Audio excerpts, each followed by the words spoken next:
Assalamualaikum warahmatullahi wabarakatuh. Perkenalkan, nama saya Putri Nadia, NIM 052036013, UPJJ Jakarta, Program Studi Ilmu Komunikasi, nama tutor Siti Rahma 02002519. Tugas 1, sesi 3, mata kuliah logika atau ISIP 4211. Soal nomor 1. Term pada hakikat terbagi menjadi banyak jenis. Sebut dan jelaskan 3 macam term tersebut, sertakan juga contohnya. Soal nomor 2. Jelaskan dan berikan contoh bentuk sesat pikir logical fallacy. Bagaimana agar terhindar dari logical fallacy? Akan menjawab soal nomor 1. 1. Term merupakan suatu himpunan cerita. Pada dasarnya ada pengertiannya dan ada himpunannya. Dan tidak mungkin ada term tanpa pengertian dan himpunan. Walaupun kosong, tetap sebagai suatu himpunan, yaitu himpunan kosong.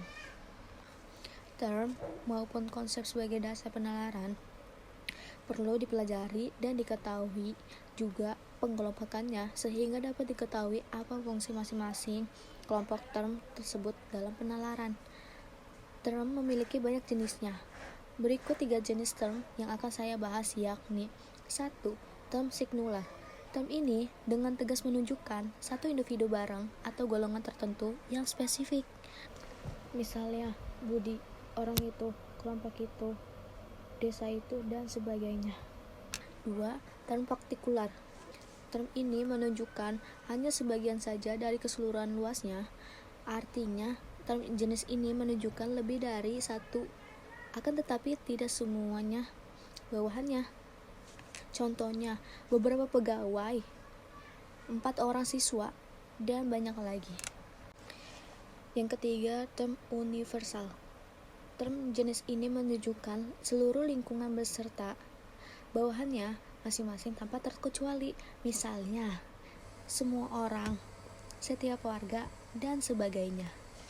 Saya akan menjawab soal nomor 2. Sesat pikir disebut kekeliruan terhadap prinsip dasar penalaran. Ketika prinsip dasarnya salah, maka bisa jadi penyimpulannya juga salah. Kalaupun seandainya premis yang disampaikan tepat, tetapi kesimpulannya salah, dapat dianggap sebagai sesat pikir. Dengan kata lain, argumentasi yang mereka sampaikan tidak nyambung. Menurut Irving M. Kopy, sesat pikir yang dibedakan menjadi sesat pikir formal dan sesat pikir informal, sesat pikir pertalian, dan sesat pikir kemaknagandaan. Dalam kehidupan sehari-hari, tentunya cukup sering kita menemukan penggunaan sesat pikir, baik secara sadar maupun tidak, disengaja maupun tidak disengaja. Tujuan seseorang menggunakan cara berpikir yang sesat dalam berargumentasi sebenarnya cukup beragam. Di antaranya adalah propaganda, tipu muslihat, atau sarana mempengaruhi orang lain. Pembelajaran logical fallacy sangat diperlukan untuk kita, apalagi jika berniat untuk berbisnis atau melakukan investasi. Hal ini bertujuan agar kita dapat terhindar dari tipu muslihat dan penipuan yang dapat merugikan akibat tipu daya dari sesat pikir itu tadi. Para ahli logika umumnya dibedakan 3 jenis sesat pikir, antara lain 1. Sesat pikir formal. Sesat pikir formal merupakan kekeliruan penalaran berdasarkan bentuk atau sering disebut sesat pikir menurut logika. Sesat pikir ini banyak ragamnya. Salah satu misalnya mengiyakan suatu pilihan dalam suatu susunan pikir pengetahuan yang merangkum. Panji biasanya pergi liburan ke pantai atau gunung, dan ternyata kali ini dia liburan ke pantai, berarti ke gunung, bukan liburan. Penyimpulan seperti perbincangan di atas itu meragukan. Sesat pikir yang seperti ini sering dilakukan orang sebab mirip dengan cara menetapkan salah satu bagian kesimpulannya mengingkari. 2. Sesat pikir verbal. Sesuatu pikir verbal adalah kekeliruan penalaran berdasarkan kata-kata, yakni bertalian, dengan penggunaan yang salah atau kemaknagandaan dari suatu kata dan dikenal juga sebagai sesat pikir arti kata. Dalam susunan pikir kategori atau silogisme, kategori yang sah hanya terdiri dari 3 konsep, yaitu konsep sebagai subjek, konsep sebagai predikat, dan setengah yang menjembatani subjek dan predikat tersebut menjadi kesimpulan. Contoh, kambing hitam adalah hewan. Lina dijadikan kambing hitam, maka Lina juga termasuk hewan. Kata kambing hitam berperan sebagai konsep tengah pada contoh di atas, sehingga sesat pikir tersebut mengandung beberapa konsep, yakni kambing hewan dan sebagai orang yang dikorbankan. 3. Sesat pikir material. Sesat pikir material adalah kekeliruan penalaran berdasarkan isi, yaitu menyangkut kenyataan-kenyataan yang sengaja atau tidak sengaja disesatkan.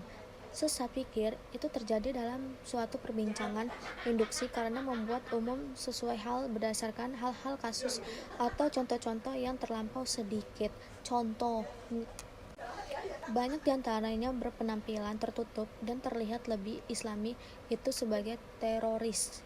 Kemudian menyimpulkannya, orang Islam yang terlihat islami dan tertutup adalah teroris.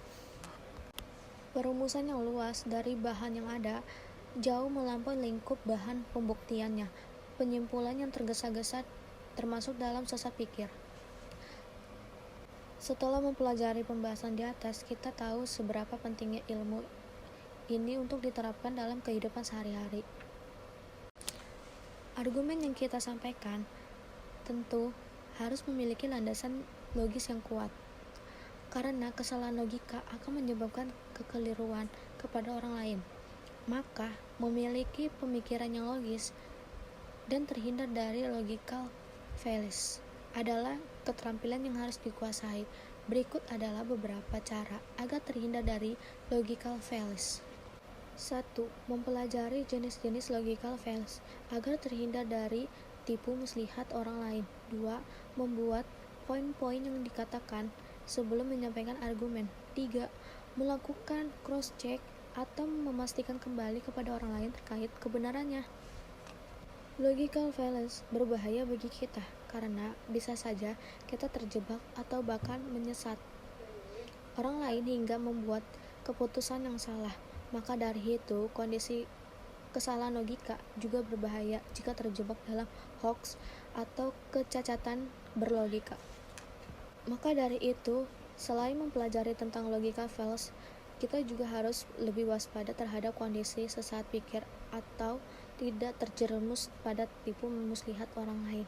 Sekian, terima kasih.